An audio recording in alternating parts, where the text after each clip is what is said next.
रिंकी जो कि बिहार की रहने वाली थी, उसको पवन सिंह के गानों का क्रेज बहुत था। परिवार के साथ दिल्ली शिफ्ट होने के बाद भी रिंकी के ऊपर से पवन सिंह के गानों का नशा कम नहीं हुआ। वो जहां उसके गाने सुनती, अपनी लाज शर्म को छोड़कर नाचना शुरू कर देती। तो उसका पवन सिंह के लिए ये पागलपन उसको आबाद करेगा या बर्बाद कर देगा, ये तो कहानी देखने पर ही पता चलेगा ना दोस्तों। रिंकी जो कि बिहार की रहने वाली थी, लेकिन कुछ समय पहले ही अपने परिवार के साथ दिल्ली में आकर रहने लगी थी। रिंकी को भोजपुरी गानों का बहुत शौक था। उसमें उसका सबसे पसंदीदा गायक था पवन सिंह। रोज सुबह रिंकी पवन के गाने जोर जोर से चलाकर नाचने लगती अपने कमरे के अंदर। ऐसे ही आज सुबह भी हुआ। रिंकी अपने कमरे में गाना गाते हुए नाच रही थी। ओ लगावेलु जब लिपस्टिक, हीलेला आरा डिस्ट्रिक्ट, जिला टॉप लागेलु कमरिया, कमरिया तोरे लापालाप लाली पाप लागेलू। रिंकी के कमरे से इतनी जोर जोर के गाने की आवाज को देखकर रिंकी की माँ सरिता गुस्से में डंडा लेकर उसके कमरे में जाती है और स्पीकर का प्लग ऑफ करते हुए बोलती है, तोहरे आज गुड़वा तोड़ने की पड़ी। रोज रोज कुत्ता के माफी तेरा ही बुफर जोर जोर से भौंकन लगत है। आज इको और तुमरे को हम तोड़ दे। कहा माँ, अब हमरे को नाचे भी नहीं दोगी का? कोनो डांस बार में थोड़ी नाच रहे हैं, हम अपना कमरा में नाचत हैं। आजा, हम तोहरे को डांस बार में नचावत है। तोहरी इस जुबान पर ना आज हम मिर्ची डाल के फूक देवे। सरिता डंडा लेकर रिंकी को मारने जाती है, लेकिन रिंकी अपनी अम्मा को चकमा देकर वहाँ से भाग निकलती है और सीधा हॉल में पड़ा अपना बैग उठाती है और कॉलेज निकल जाती है। जहाँ पहुँचकर रिंकी को उसकी दोस्त कीर्ति मिलती है, जो हाफती हुई रिंकी को देखकर कहती है, क्या हुआ रिंकी, इतने हाफते हुए क्यों आ रही है? कोई कुत्ता पड़ गया क्या पीछे? नहीं नहीं, हमारी अम्मा जो है ना अपनी समधी बनाने खातिर निकली है, तो उन्हीं से बचकर आ रहे हैं। यार तू अब दिल्ली में है, कम से कम अपनी भोजपुरी भाषा को हिंदी में कर ले। सबके सामने मजाक बनता है, ऊपर से गानों में भी तेरी चॉइस पवन सिंह की है। हाँ तो अरे हम बिहार से हैं, हमों को कोनो दिक्कत नहीं है चिल्ला चिल्ला के ये बताने में कि हमरे को पवन सिंह पसंद है। उनका गाना बस हमरे कान में पड़ना चाहिए। फिर देखो भीड़ में हम भी बेशरम होकर नाचन लगी। मैं भी किस बेवकूफ लड़की को समझा रही हूँ। अच्छा चल यहाँ से, कॉलेज में एनुअल फंक्शन की तैयारियाँ चल रही है, चलना देखने चलते हैं। अच्छा चलत हैं।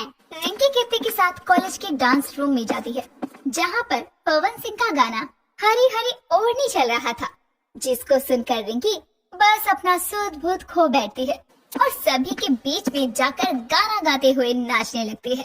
हरी हरी ओढ़नी तो हर छोटल कबना बगिया ए गौरी, हरी हरी ओढ़नी तो हर छोटल कबना बगिया ए गौरी। ये क्या कर रही है? अरे रिंकी पागल हो गई है क्या? क्यों अपना मजाक बनवा रही है? चल यहाँ से। काहे जाएं? हमरे को हरी हरी ओढ़नी पर नाचना है। रिंकी पागलों की तरह जोर जोर से गाना गाते हुए नाचने लगी थी कि तभी वहाँ एनुअल फंक्शन की इंचार्ज टीचर सोनिया आती है और चिल्लाते हुए बोलती है, क्या हो रहा है यहाँ पर? सोनिया के आते ही गाना बजना बंद हो जाता है और रिंकी भी नाचना छोड़कर टीचर के सामने कहती है, मैडम जी हमारी गलती थी। वो कहा है ना हम पवन सिंह के फैन हैं, उनके गाने जहाँ सुनत है वहाँ हमारा नाच मतलब के डांस निकल जात है। ये करके हम इधर नाचने लगे, माफ कर दे हो हमका। तुमने जो भी बोला मेरे ज्यादा समझ नहीं आया, लेकिन हाँ तुमको भोजपुरी आती है और भोजपुरी गाने पर नाचना भी पसंद है, तो एनुअल फंक्शन पर हमें स्पेशल परफॉर्मेंस चाहिए। हमारे इस बार की गेस्ट भोजपुरी गायक ही है। सच में मैडम जी? ऐसा है तो देखना हम कैसा स्टेज फायर परफॉर्मेंस देते हैं और गाना का हम अपनी पसंद का चुन सकते हैं। हाँ जरूर, मैं तुम्हारा नाम लिखवा देती हूँ। क्या नाम है? हमारा नाम रिंकी है।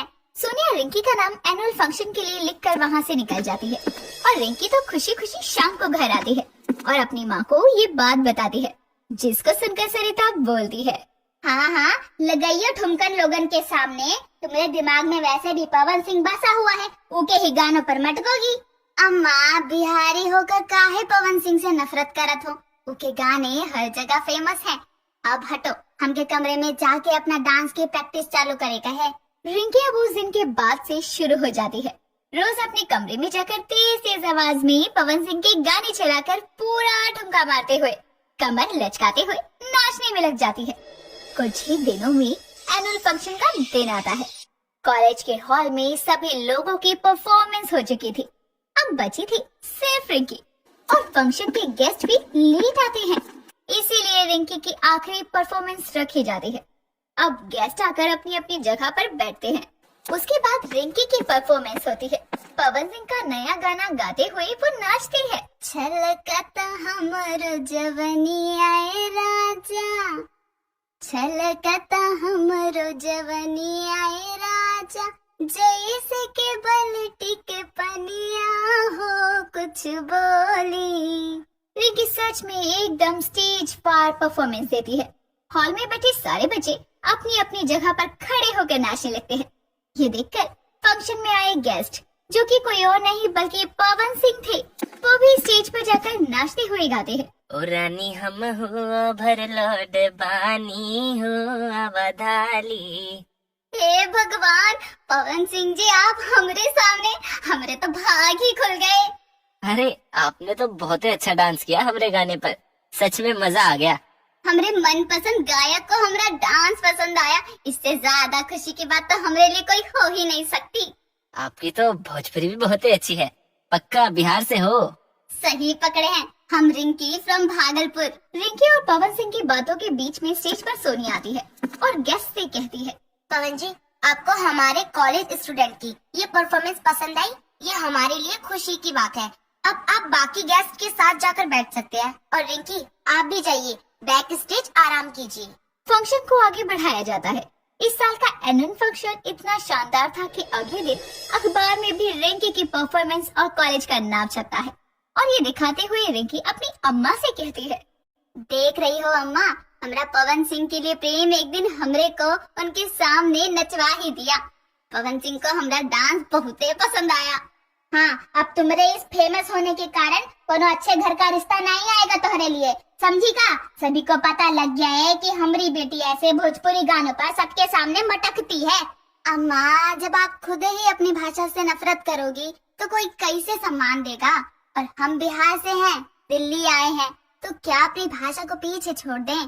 दुनिया भोजपुरी गानों की दीवानी है, और तुम हो के हमरे को बात ही नहीं करनी तुमरे से। रिंकी की फोटो अखबार में छपी थी, जिसके कारण कुछ समय बाद बिहार से एक बहुत बड़े घर का रिश्ता रिंकी के लिए आता है। और एक दिन लड़का मोहन अपने परिवार के साथ रिंकी को देखने आता है, जहाँ लड़के का बाप किशोर सरिता से कहता है, अरे बहन जी, बिटिया की तारीफ तो पूरे बिहार में बहुत होती है, और आप जानती हैं कि हमको यहाँ पे कौन भेजा है ये रिश्ते की बात करने को? किसने भाई साहब? अरे किसी और ने नहीं, बल्कि पवन सिंह ने भेजा है हमको।